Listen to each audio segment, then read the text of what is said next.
about to leave, already packing. Come with me, I'm not really asking. We'll get away to a place where we don't know. About to see the world in action, what we can be, life with no distractions. We'll get away, this is what we waited for. Take my hand, we'll make it somehow. We can't miss out. I'm done living life with the lights out. Die with my own doubts. Be free with me. Let's go, let's be free with me.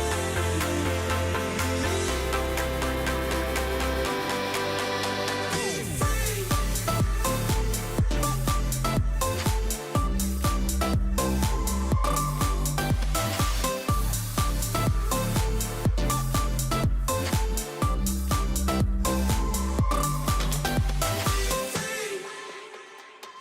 Not looking back, eyes on the freeway, Bonnie and Clyde, a classic cliche.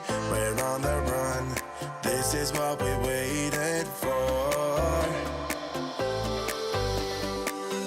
Take my hand, we'll make it somehow. We can't miss out. I'm done living life with the lights out. Die with my own doubts. Be free.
Good evening and welcome to our latest Tutor to You live stream for GCSE History. I'm joined as ever by Rocky. How are you doing, Rocky? Yeah, very well, thanks. You? I'm all right, thanks. Yeah, very good. Good. It's nice. It feels like spring's round the corner, doesn't it? It's sort of Absolutely, I love it. bit brighter out there. Yeah, That's so it. we've got the poor in Elizabethan England and sort of dealing with the problem of the poor. So that's what our activities are on this afternoon. And welcome to those of you who are watching us live. It's lovely to see you. If you are watching us live, you can join in with the activities in the chat window throughout the afternoon. I know some of you have been here before, joined us before, and say you know what to do. But any newcomers, you're very welcome, and you can join in the live chat window. If you are watching on replay or catch up, and we know many more of you do that each week, then you can't join in the chat window, but you can perhaps pause the video and have a bit longer on some of these activities, especially where there's a lot of text. You can read through these, read through all the answers. Okay, so shall we get cracking straight away, Rocky? Yep. Yeah, let's do it. Okay, great stuff. Okay. I think you're starting off, aren't you, with a connection wall? So let's have a look at this one. That's it. Okay, evening everyone. Hope you're well. Great. I see you've got your mock. Let's hope poverty comes up, and you'll be well prepped for it. So, first task then. We did this last week actually, but we're going to apply it to poverty now. So you're going to have 12 issues highlighted in a grid, and then the various issues can be linked to causes of poverty. Okay, so you need to try and work out which different issues and pieces of information tie in with various themes. Okay, so but broadly speaking, some of those themes tie in with broader causes of poverty. So this takes a little while, this task. Obviously, it's a bit of reading, but for those of you that are new, if you want to enter in the comments, essentially, if you think A1, B1, C1, and D1 are all linked and are part of the same theme that ties in with causes of poverty, then you'll just put that, put those references in the chat box, and then you'll just say what you think that theme is, and what you think the link is. Okay, so a bit of a heavy start to begin with, lots of reading.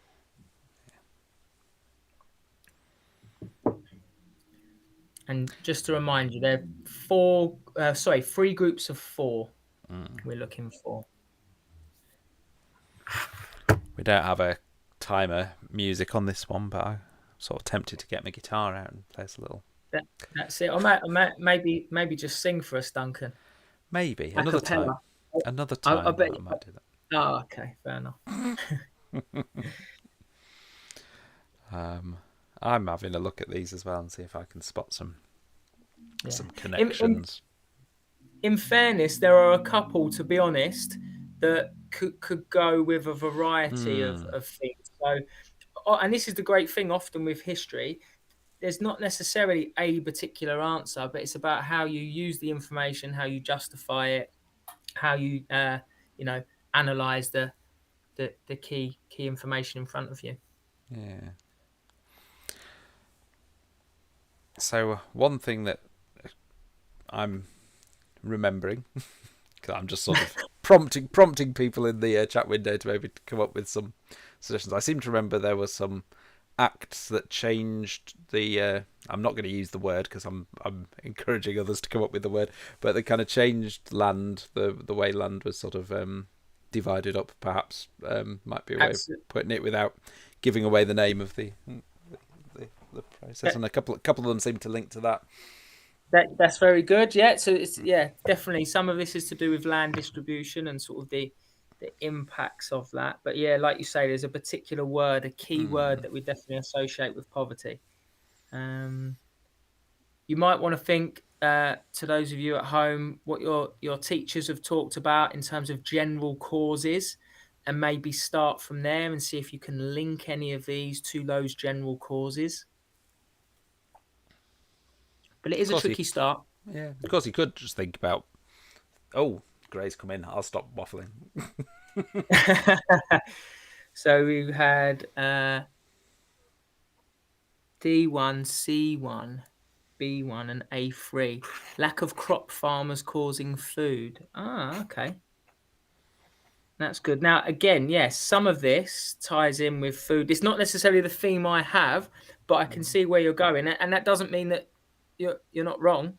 Of course, there is a big issue to do with farmers and the crops that they grow and the reasons for that. So that might I'll get you thinking about another theme. We've got D2 and A2 from Rayanne. Okay, what Rayanne, what do you think the connection is then between D2 and A2? There does seem to be. I can see how you would connect those two. There is a common thread, I would say. Whether you've put them together, I can't remember, but I can see how they could relate to each other. Should we have a look at the first one? Yeah. Let's see. Okay, so I've used these now. Now, this doesn't necessarily mean, like I say, that this can only be assigned to population growth. But I've said population growth obviously is a massive cause of poverty. And then from that, population growth, if you look at A2, leads to more competition for jobs. That therefore pushes wages down because the landowners know where people are desperate for work. They can pay the wages that they desire.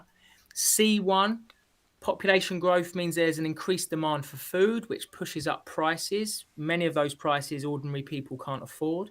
The demand for work in C3 also leads to what we call rural depopulation, because lots of people begin to increase begging and vagrancy and move to the towns because they can't find any work. And then lastly, D3, population growth leads to an increasing competition for land as well from, tenant farmers, which means the landowners can then push up rents. And again, you see people being squeezed. And then Rayanne has made the point about printing press technology increasing the need for less workers. Okay, excellent. Yeah, because the printing press does help spread ideas about, more efficient farming techniques, which actually does tie in with one of the other themes that I'm looking at, and also talks about the land, refers to the land distribution that Duncan mentioned earlier. So there we've got those four. See if we can think of something else.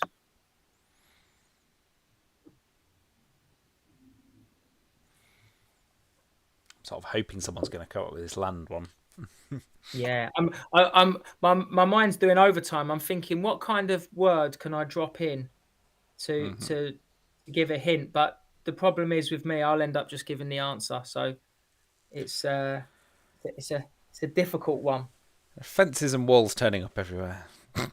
Ah, That could be very good. Very good. Yeah, there are a few that seem to relate to changes in farming as well as the ones about Yes. ones about And land. as I say, some of this information, to be honest, is interchangeable, which is actually really good because it means that you can be versatile and flexible with the information. Should we have a look at the next one? Yeah. Great. So we've got enclosure then, which is what Duncan was referring to. The enclosure of land does increase poverty to some extent. So for instance, if we look at B1, enclosed land occurs because more farmers become dedicated to sheep farming, which is less labor intensive, which means, people are out of work and are in demand for work, which reinforces again the wages that can be paid. Certain land became easier to farm because it was enclosed. You didn't have other animals, trampling all over the crops, which again meant a less need for workers, lack of wages here. B3, this is really interesting. So common land relates to something called subsistence farming. So the commons, the ordinary people, would often have this common land that was they could freely use, maybe to forage for food, or have their few animals graze, or maybe even do a little bit of farming. Landlords unlawfully really took over that land, enclosed it, expanded their own territories, and that really put a pressure on the ordinary people or the commons. Okay, and then lastly, you've got less food being produced because either A, those farms are being used for sheep, or B, other areas of land are being dedicated to crops that will feed those sheep. So, food that's not fit for human consumption. So you have less food produced in a variety of ways and for a variety of reasons. Okay. And then that obviously leaves us with what remains, which is basically, there's a few links there, but it's basically lots of other issues. That's I was cheating. trying to put exactly. But in fairness, one of the reasons I did this is because, like I said last week, you want to think of this as a 12 marker. So imagine we had a 12 marker which it said, explain the causes of poverty. You've obviously got enclosure as a potential stimulus point, population growth as a potential stimulus point, and then these other issues allow you to go beyond the stimulus points. And with a bit of luck, you'll enter that 9 to 12 out of 12 category. So hope that helps. It is a tricky one to start off with. Was some good answers though. Still with you, Rocky, isn't it? Yeah, so with me again. Apologies, everyone. Listen, you got to listen to me. So tying in with the first task, you now want to think about this. This could be a potential 16 marker, but I'm not going to give you all the detail for this, but a potential 16 marker. Enclosure was the biggest influence on poverty under Elizabeth. How far do you agree? So essentially, you want to think about what arguments are there to suggest enclosure was the biggest influence, and what arguments are there to suggest enclosure was not the biggest influence. Any ideas? You can put them in the comments. So you might want to think about what some of the issues that we've just covered and why enclosed land would put pressure on people. So we're starting with the arguments on the left hand side of the screen that it was the biggest Yeah, influence to begin with. Yeah. that's it, exactly. I mean, one of the reasons we're doing this task immediately after is just to show you that, you know, you can recycle the same information. If those questions are asked, it's not your fault if they, you know, occur in quick succession. You can use the same information and be analytical with it.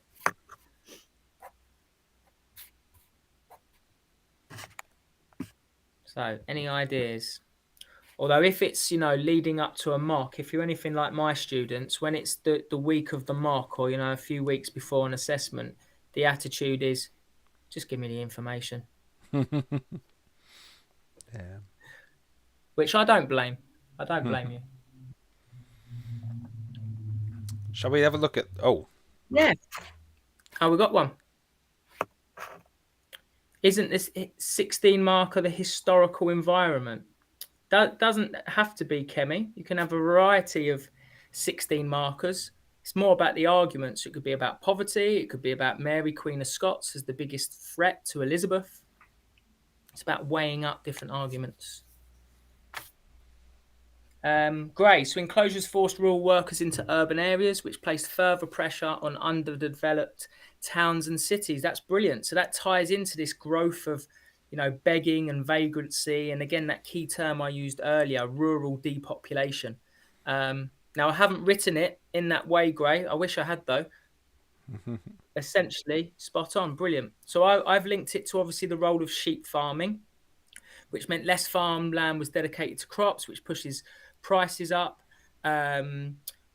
We'll talk a little bit about this regarding trade embargoes. What happens is England become heavily dependent on sheep farming, like we've established. Their key trading partner was the Netherlands. And because Netherlands was controlled by Spain, often Spain would issue trade embargoes, which prevented English cloth from being exported to the Netherlands, which made a bad situation worse. And then, like Gray said, just to echo what you said, Gray, decreases the need for labour, which then increases unemployment and depresses wages. And like you've said, obviously puts excess pressure then on the towns and cities, particularly with vagrancy and things like that. So very good answer. So now we want to think about the counter arguments. So think about what we've just covered with the 12 marker. What other counter arguments could you have? Nothing to do with enclosure. What causes increased poverty during the Elizabethan era?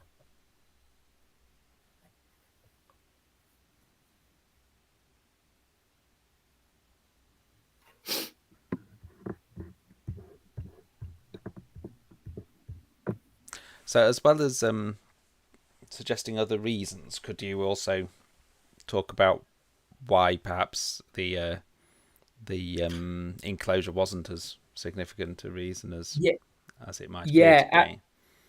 Absolutely. I believe we've got that, actually, one of those answers. So a direct counter argument to the role of enclosure.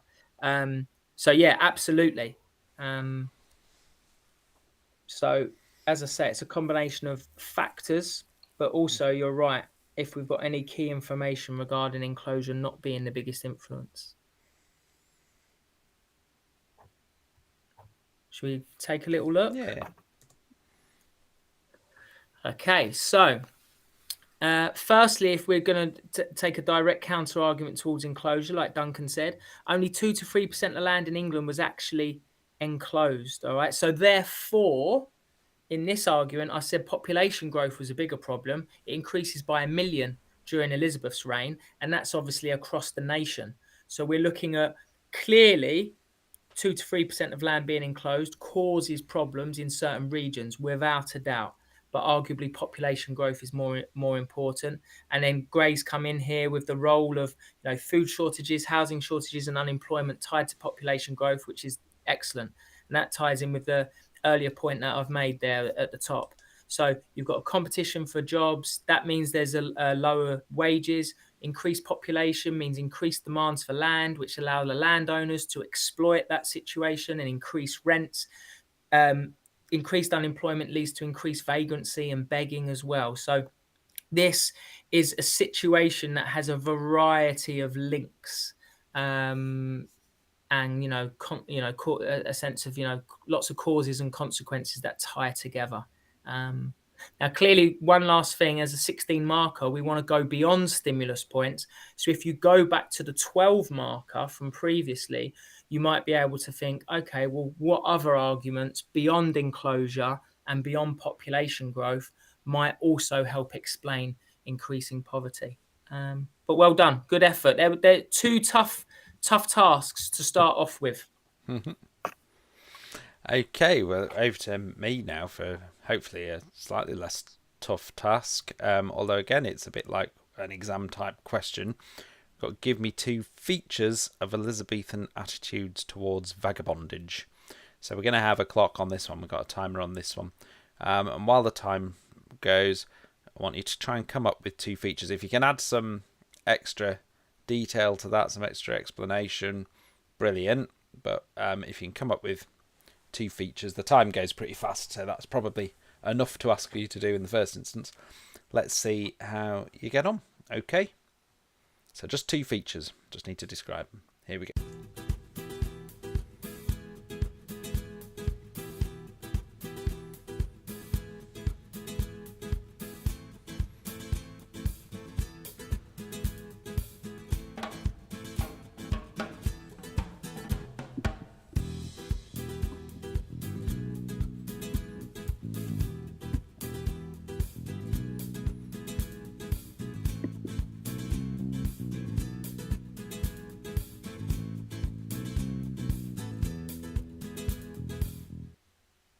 Oh, that time goes fast, doesn't it?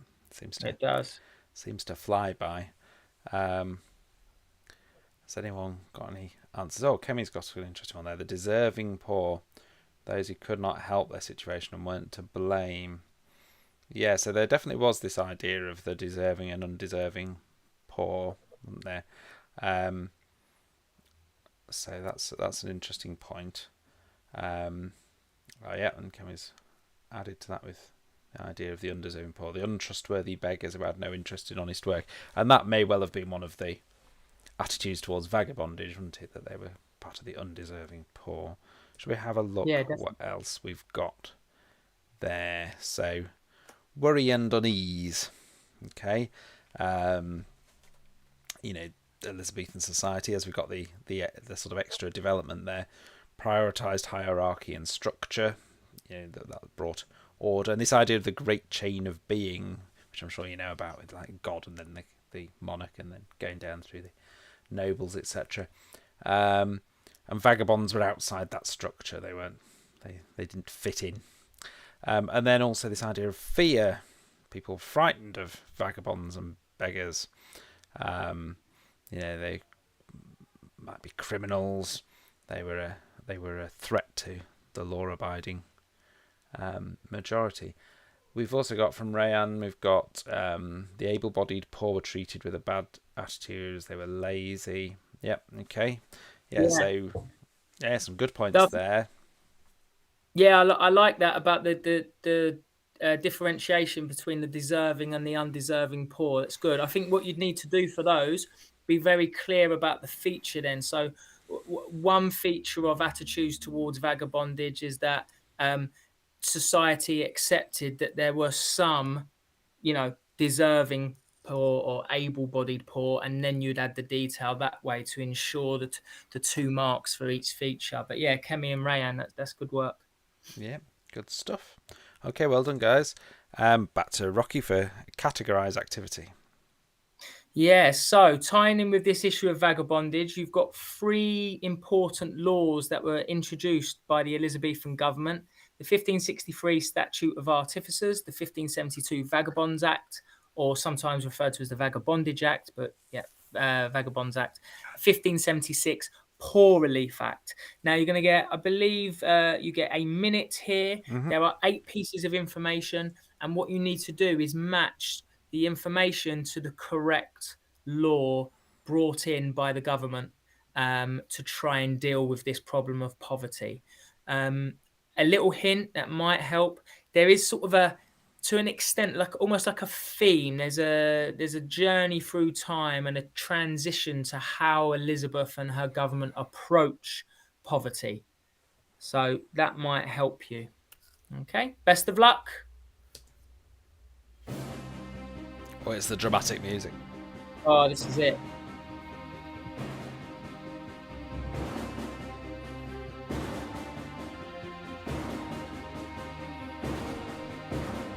You should have this music in your head when you encounter the final minute of your exam. Just to rack up that pressure. Reminds me, there's a new series of MasterChef coming soon. It's like we're plating up and getting shouted at by some chefs. That's it.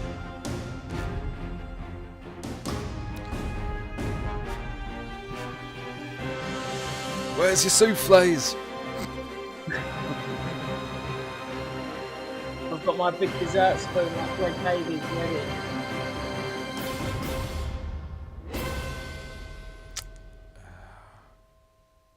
Okay, another tricky one. It's quite intense. We've got poor relief fact number 4.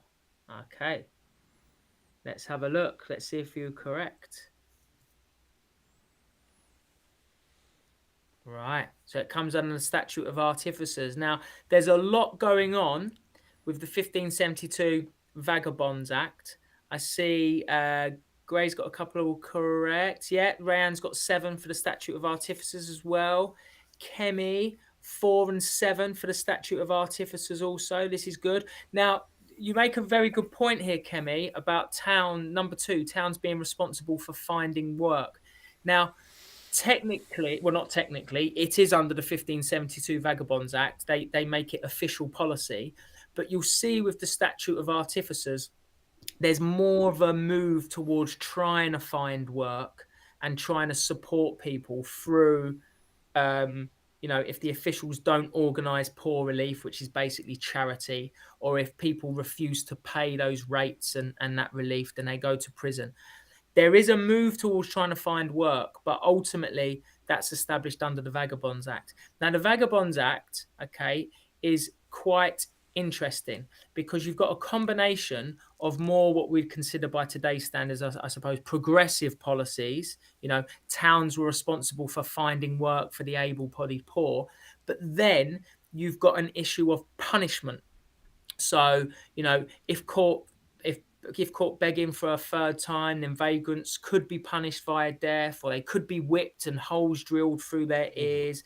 So you've got a combination of, carrot and stick, incentivizing people to find work and getting the community on side, combined with punishment. And then there's another piece of legislation brought in a few years afterwards, which might give you a hint as to whether the 1572 Act was actually successful.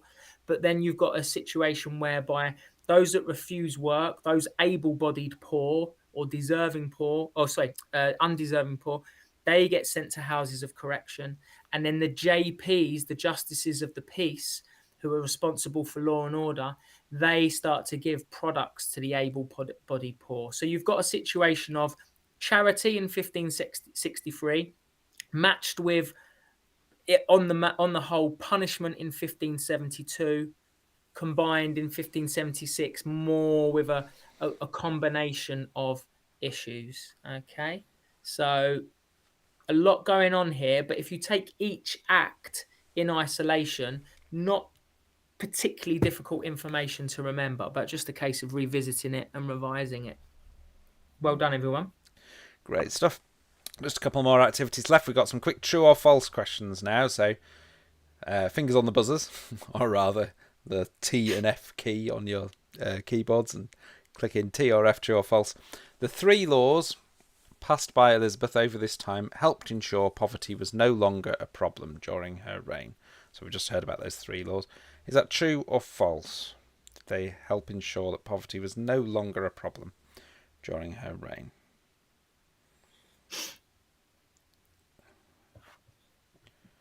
Need to be quick on the buzzers. We really need to see those fingers. That's a nice contemporary reference to Shooting Stars from like 20 years ago, but anyway, 30 years ago. But yeah. Okay, let's have a look. That's false. Poverty did remain a problem despite the legislation. Okay, yeah, well done, great. Next one. Providing work, and well done, Kemi. Providing work for the able-bodied poor under the 1576 Poor Relief Act was a failure. Is that true or false? Then we've got this moment where you're not sure whether people are answering the current question or the previous one. You always have to give people I say be speedy on the buzzer, but I do need to be sure which one you're answering. Should we have a look? Yeah, again, false. So if you were answering false to that one, well done. Very good. So can you tell us anything more about that, Rocky? Yeah. Just obviously the first question shows that poverty is still a problem, and remains a problem throughout Elizabeth's reign. But the Poor Relief Act does have, certain elements of success. It doesn't completely resolve the problem, but it does, allow certain issues to be dealt with, particularly because more power is given to the JPs to be responsible for local issues and providing people with materials. Okay. So a nicely localised thing here in Ipswich. There was a school provided for poor children and a hospital for the poor. Is that true or false? We're going to be pretty cross if this turns out to be false because it was in Lowestoft or something. Is it? I don't think it's meant to be a trick question. No.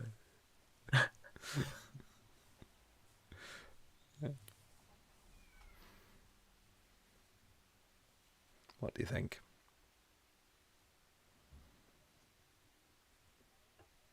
It's such a sort of random fact that I think it must be true, yes. Yeah. Well done if you got that one. Okay, next one. In some areas of well done, great. In some areas of London, help was provided for abandoned babies, the old and sick. Is that true or false? I think we've got some answers coming through for this one. It is true. Okay. You add anything to these ones, Rocky? No, just I suppose, particularly with Ipswich and London, I think they're just like you say, they're localized regional examples that you can throw in. Almost, we've got the national picture. The poverty issue is not successfully dealt with, but there are glimmers of hope. There's some success with 1576. There's some success in London and Ipswich. So it just allows for an extra layer of analysis because you're not simply generalizing. Yeah. Okay, very good. With the 1572 Vagabonds Act, less than 10% of vagrants were whipped because it was simply easier to give the vagrants money and send them on to another place. So if you remember, there was that element of the 1572 Act that vagrants could be whipped or have holes drilled in their ears, which sounded pretty disgusting. But is it true that this wasn't actually done as much as it might have been because it was easier to give the vagrants money and move them on? Gray's saying true. And you would be right. Well done. Yeah, it's not the only reason, but it's one of the reasons why you see the Poor Relief Act come in only 4 years afterwards, because the Vagabonds Act is just quite ineffective, really. The punitive measures don't work. It doesn't make poverty go away. Mm-hmm. Okay, very good. And just to finish with, our final activity is called 5, 4, 3, 2, 1. You're going to get a 2-minute piece of music, and during those 2 minutes, you'll be asked for 5 of something, 4 of something, 3 of something, 2 of something, and 1 of something. So there's quite a lot to do. If you put in answers in the chat window, it's probably a good idea to put 5 or 4 or 3 or 2 or 1 next to it so we know which of these you're contributing to, because unless you do all 5 at once or all 4 at once, in which case we'll know, but you can do them one at a time. So we want 5 causes of poverty. We've heard about quite a few of those already today. 4 key facts or statistics concerning poverty at this time. 3 laws to deal with poverty. Hopefully you've remembered those or you already knew them. 2 types of poor that we've referred to, and we've already had some Lots of you referring to that, so I'm expecting those ones to appear. And one author of the 1560s pamphlet criticising the preference for sheep farming. Let's see. That's a mean one. Yeah, see if anyone gets that one and get a round of applause from my applause button. Okay, here we go. That's a good tune, this one. 5, We like this one, yeah. 4, 3, 2, 1.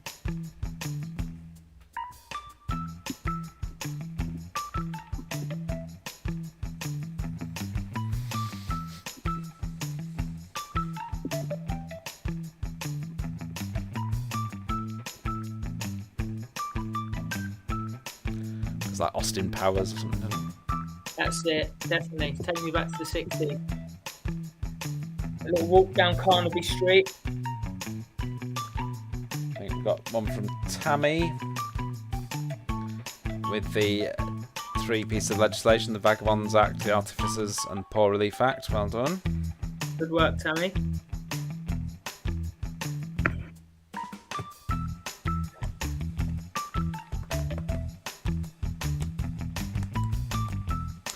Kemi's come in with 5 causes of poverty: enclosure of monasteries, population growth, bad harvests, increased taxation. Gray's also come up with some of those, so lots of similar ones, but some other ones as well. Unemployment, food shortages, economic recession due to the cloth ban. Very good. Also got the 3 acts there. Kemi's got the 2 types of poor: deserving and undeserving poor. Some very good answers. Excellent.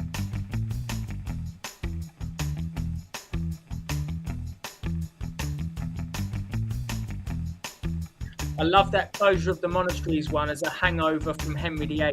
That's very good. Because obviously the monks got the act as well. well. 3, 2, Good. 1. Nice correction there, Rayanne. Yeah, absolutely. So well done. Some really good answers there. Yeah, excellent stuff.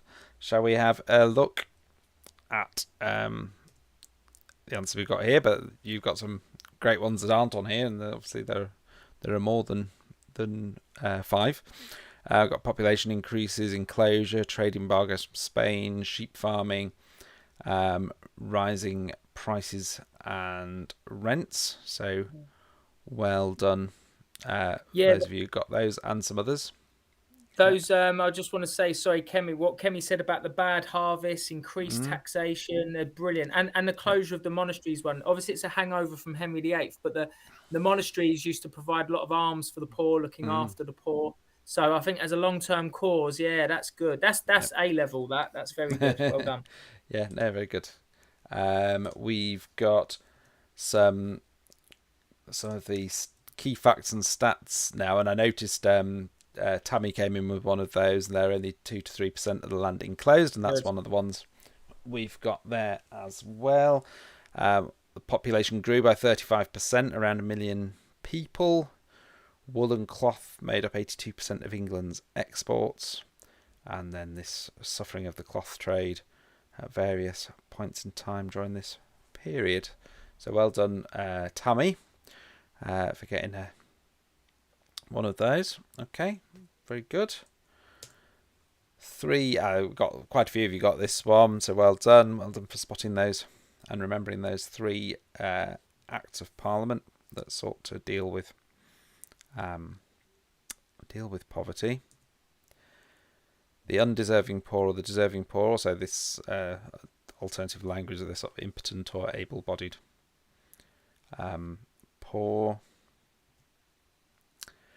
And nobody got Sir Thomas Smith, but that's the person who wrote the pamphlet in the 1560s criticising the preference for sheep farming. Can you add anything about Sir Thomas Smith? No, just the idea that obviously you had certain people of influence that believed enclosure was an enormous problem, and as we said, it is a problem in certain regions, but 2 to 3% of land being enclosed doesn't tell the whole story. But these influential pamphlets did stoke up a lot of sort of unrest and dissatisfaction amongst the masses, or those that could read anyway. Yeah, I'm gonna do my round of applause button, but this is for everyone for some really good answers throughout the session. So here we go. Yeah, very well deserved. Okay, so just finishing off by saying, if you've got a smart device, you can scan that QR code there. There's lots of study notes and activities on the Tutor2You website that help you revision for this and other topics and other subjects indeed. We've got some resources for sale also for history, including Rocky's superb exam buster for early Elizabethan England. Highly recommended from me. Okay, I'm going to come back to the studio. Here we are. And some great responses, weren't there, from our students today. It's nice to see some of you who we've seen before and always make some really good responses, and you did so again today, and some new names with some really good responses as well. If you've enjoyed the session, please do click the thumbs up button, and that will help other people find it. Indeed, even if you haven't really enjoyed the session much, someone else might. So click the thumbs up button. If you haven't already, please do subscribe to the Tutor2You channel, and then you'll find out when we're going live, and indeed find out about some of the other subjects that we have live streams for as well, which you may also study, like geography or I'm trying to remember the other GCSEs that we do off the top of my head now, but there are some. There's only one GCSE that matters, Duncan. Just history, isn't it? Sociology, there's a few more. Okay, if you go to tutor2you.net/live, down there, we've got all the ones that we've done previously, which is lots of Elizabeth sessions, and also prior to that we did lots of sessions on Weimar and Nazi Germany. They're all there. You can watch them back on replay, and you can download the PowerPoint slides, and they can help with your revision. Use them in your notes, so feel free to do that. We're probably going to be taking a little bit of a break now, because, well, part of the reason is because I'm off on tour with Tutor2You, and you never know, we might see you for other subjects. Depends what other subjects you do. We're not for history this time, but some of the other subjects. But we will be back, so we'll make sure we let you know when our next sessions will be. So we'll see you soon. But for now, we'll be saying goodbye, and thanks very much, guys. Cheers, Rocky. Thanks, Duncan. Yeah. Take care, everyone. Yep. See you guys. Cheers. Bye-bye. Bye.